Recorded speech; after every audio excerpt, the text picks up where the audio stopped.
Colon cancer used to be something people only worried about in their 70s. Not anymore. Right now, cases are climbing fast in adults under 50, and most of them have no idea anything is wrong until the disease is already advanced. The reason is simple. The early warning signs are quiet. They look like everyday digestive problems. A little bloating, a weird week of bowel movements, some fatigue you blame on a bad night of sleep. So people brush them off. And by the time the symptoms get loud enough to take seriously, the window for an easy treatment is gone. That's exactly what we're going to fix today. I'm going to walk you through 7 silent warning signs your body sends long before a diagnosis. I'll show you the screening tests that can catch this disease while it's still highly curable. And at the end, I'll share a simple anti-inflammatory drink you can start tomorrow morning to protect your gut. Stay with me, because this information could genuinely save a life. Before we get into the warning signs, you need to understand something most people never hear. Your gut is not just a digestion machine. It's one of the most important organs in your entire body, and what happens inside it affects almost every system you have. Let's start with the obvious part. Your colon is responsible for absorbing nutrients, pulling water back into your body, and eliminating waste and toxins. When that process breaks down, your cells stop getting what they need. Vitamins, minerals, and the building blocks of energy never make it where they're supposed to go. That alone is enough to leave you feeling drained, foggy, and run down. But here's where it gets interesting. Your gut is sometimes called the second brain, and it earns that nickname. It produces around 90% of your body's serotonin, the chemical most people associate with mood and happiness. It communicates directly with your brain through the vagus nerve, and it houses about 70% of your immune system. So when your gut is inflamed or out of balance, you don't just feel it in your stomach, you feel it everywhere. Anxiety, brain fog, stubborn skin issues, constant fatigue, autoimmune flare-ups, even depression. Now here's the part that matters most for today. Chronic inflammation in the gut is one of the strongest known risk factors for colorectal cancer. And the data is pointing to a troubling shift. Cases are rising in people under 50, and far too many are caught late because the early symptoms get dismissed as nothing serious. That's the gap we're about to close. So let's get into the 7 signs you need to know. These are the 7 signs your body uses to tell you something is wrong long before a diagnosis. Pay close attention, because any one of them on its own might be nothing. But when they show up consistently, or when several of them appear together, that's when you need to take action. Sign number 1, a persistent change in your bowel habits. Your gut has a rhythm. Some people go once a day, some go twice. Others go every other day and feel completely fine. There's no single right answer, but there is a right answer for you. The key word is consistency. If your normal pattern suddenly shifts and stays shifted, that matters. What you're watching for is a new pattern that lasts more than a few weeks, constipation that wasn't there before, diarrhea that keeps coming back, or alternating between the two for no clear reason. There's a tool called the Bristol Stool Scale that doctors use to evaluate this, and the ideal is a smooth, sausage-shaped stool that's easy to pass without straining. Hard pellets, ribbon-thin stools, or watery stools that won't go away are all telling you something. Studies show that around 65% of colon cancer patients had noticeable changes in their bowel habits before diagnosis. Don't ignore it. Sign number 2, blood in the stool. This one trips people up because there's more than one kind. Bright red blood on the toilet paper or in the bowl is usually from hemorrhoids or a small tear, and while it's worth getting checked, it's often benign. The kind that should worry you more is darker. Stools that look black, tarry, or unusually dark, sometimes with a strong, foul smell, can mean blood is coming from higher up in the digestive tract. That's digested blood, and it's a red flag. The problem is that a lot of internal bleeding from the colon isn't visible at all. That's why there's a test called the fecal occult blood test. It's cheap, it's non-invasive, and it can detect microscopic amounts of blood you'd never see on your own. If you're worried, This is one of the easiest first steps you can take. Sign number 3, persistent abdominal pain or cramping. Everyone gets the occasional stomach ache. You ate something off. You drank too much coffee. That's normal. What's not normal is cramping that keeps coming back, pain during bowel movements, or a new kind of discomfort that just won't quit. A tumor in the colon can cause inflammation in the surrounding tissue, and as it grows, it can partially block the passage of stool. That creates a specific kind of pain that comes and goes, often worse after eating. People dismiss it as gas, indigestion, or stress for months before they finally get it checked. If you've had recurring abdominal pain for more than 2 or 3 weeks, especially if it's a new pattern for you, get it looked at. Sign number 4, unexplained fatigue and weakness. This one is sneaky because it builds slowly. You're tired all the time. Your skin looks paler than usual. You might feel dizzy when you stand up. You blame it on stress, on sleep, on getting older. But there's a specific mechanism behind cancer-related fatigue that most people don't know about. When a tumor bleeds slowly inside your colon, you lose iron. Not enough to notice in any single day, but over weeks and months it adds up to anemia. Your blood loses its capacity to carry oxygen, and every cell in your body feels it. The good news is that this is incredibly easy to test for.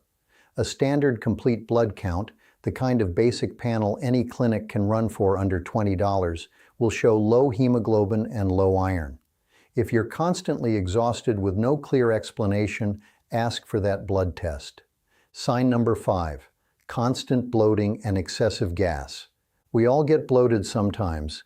You eat dairy and you don't tolerate lactose well, and an hour later your stomach is a balloon. That's a food reaction, and it's usually obvious what caused it. What we're talking about here is different. It's the feeling that your belly is permanently distended. The waistband of your pants always feels tight. You're passing gas constantly, and there's no specific food you can blame. When a tumor disrupts the normal flow of the colon, food sits longer than it should. It ferments. Bacteria multiply abnormally. The result is that swollen, full feeling that won't go away no matter what you eat or don't eat. If bloating has become your default state instead of an occasional reaction, that's worth investigating. Sign number 6, unexplained weight loss. Most people would love to drop a few pounds without trying, but if it's actually happening to you and you haven't changed your diet, started exercising, or done anything different, that's a serious signal.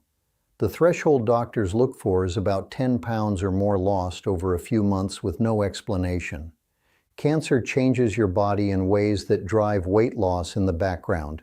It interferes with nutrient absorption, so even when you eat, your body isn't getting the calories.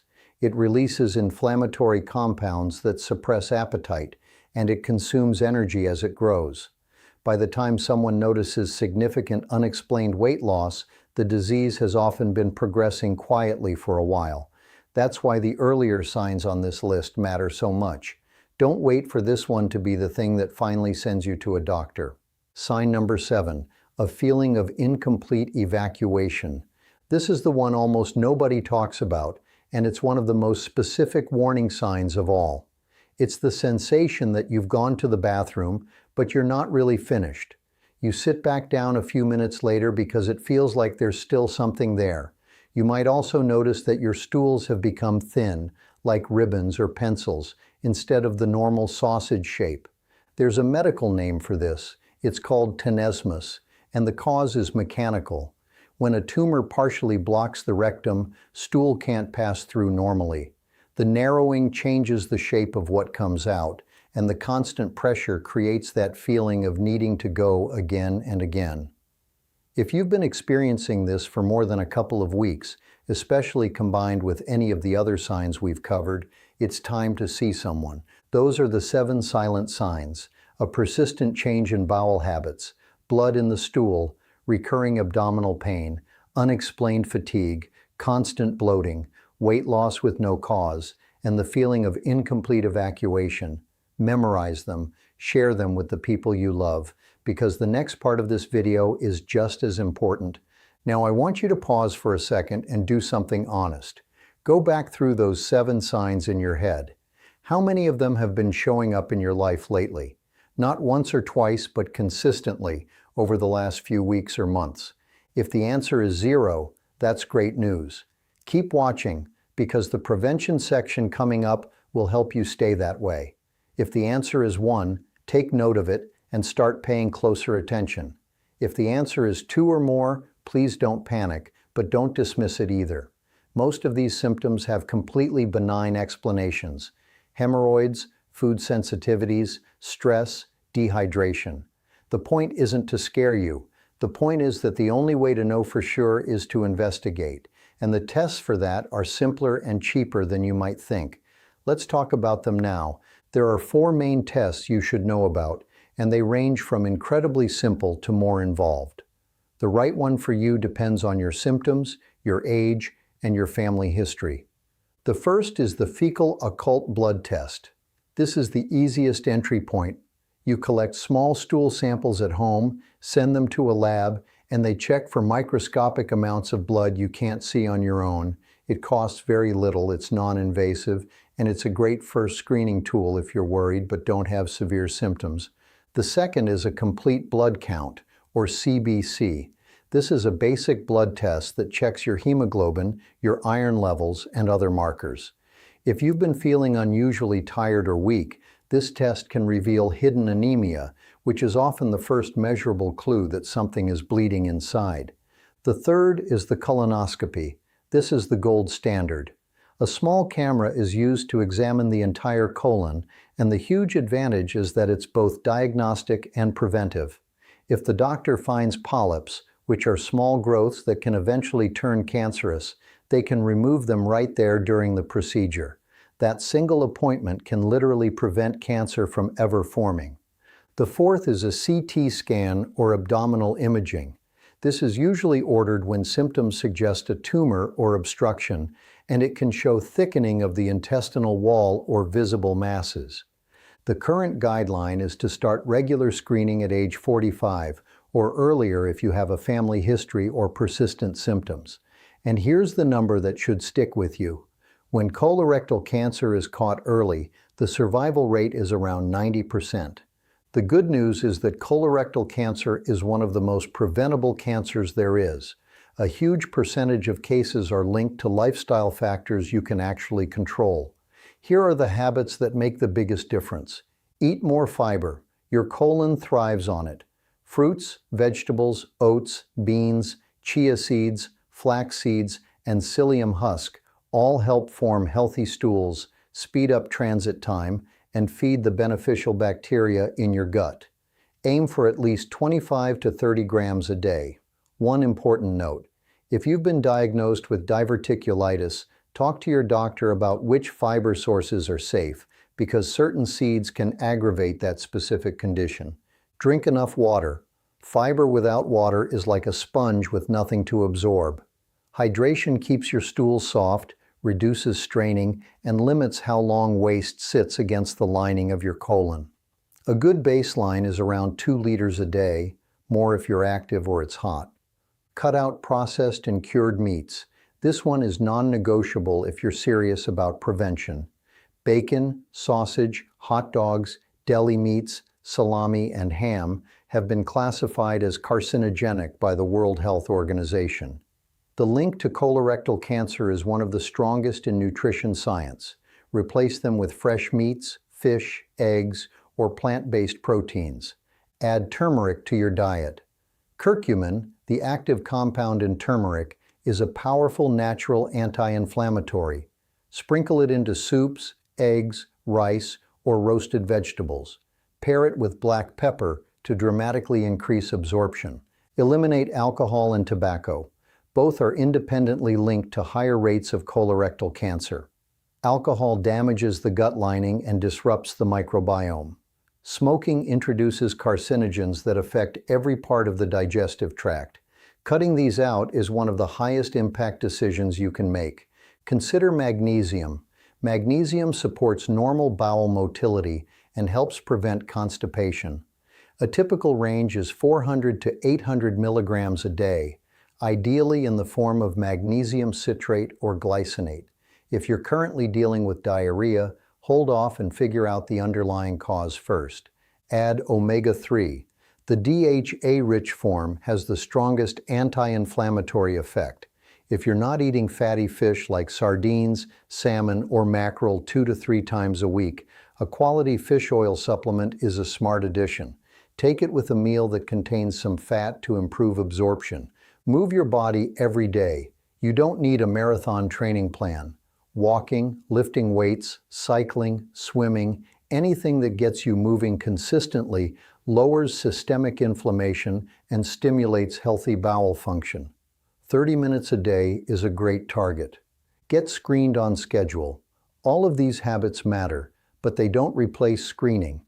After age 45 or earlier if you have family history, get the colonoscopy. Find polyps early and remove them before they ever become a problem. Now, before I share the morning drink with you, I want to tell you about something I came across recently that genuinely surprised me. Most of what we've talked about today focuses on long-term habits, and those matter. But there's one thing in particular I think you should see for yourself. It's a strange, almost forgotten ingredient. An 8,000-year-old underwater superfood that's been used by over 3 billion people around the world to support healthy digestion, and the way it works defies almost everything we've been told about fiber. Just one pinch of it before a meal can help your body release the toxic buildup that's been clogging your intestines, sometimes up to 10 pounds of it, without restrictive diets, expensive probiotics, or medications. Point your phone's camera at the QR code on the screen right now to watch the full presentation, or tap the link pinned at the top of the comments. Then come back and let's finish strong. All right, welcome back. Let's get into that morning drink I promised you, because this is the one habit you can start tomorrow that takes less than 3 minutes. Here's what you need. 1 whole orange, peeled, with the pulp left in and the seeds removed. The pulp gives you fiber, and the orange gives you a strong dose of vitamin C. 1 small carrot, which adds antioxidants and supports your body's natural detox pathways. 1 teaspoon of turmeric powder, your daily anti-inflammatory hit. A small piece of fresh ginger, about the size of your thumb, or 1 tablespoon of ground ginger if that's what you have. And finally, 200 milliliters of water, or even better, cold green tea, which is loaded with polyphenols that protect your cells. Blend everything together until smooth. Drink it in the morning on an empty stomach before breakfast. That's when your body is in its natural detox window and the nutrients absorb best. This isn't a magic cure, it's a daily anti-inflammatory ritual. Consistency over weeks and months is what creates real results. Here's what I want you to take away from this video. Colorectal cancer is one of the most preventable and most curable cancers we know of, but only when it's caught early. The 7 signs we covered today are the early language your body uses to tell you something is off. A change in bowel habits, blood in the stool, recurring pain, unexplained fatigue, constant bloating, weight loss without a reason, the feeling of incomplete evacuation. None of them mean you have cancer, all of them mean it's worth paying attention. Pick one thing to do today, just one. Schedule that screening you've been putting off. Send this video to a parent, a sibling, or a friend who needs to hear it. Or start the morning drink tomorrow and stick with it for 30 days. Small actions compound into real protection over time. I'd love to hear from you in the comments. Which of the 7 signs surprised you the most? Your answer might be exactly what helps someone else recognize what their body is trying to tell them.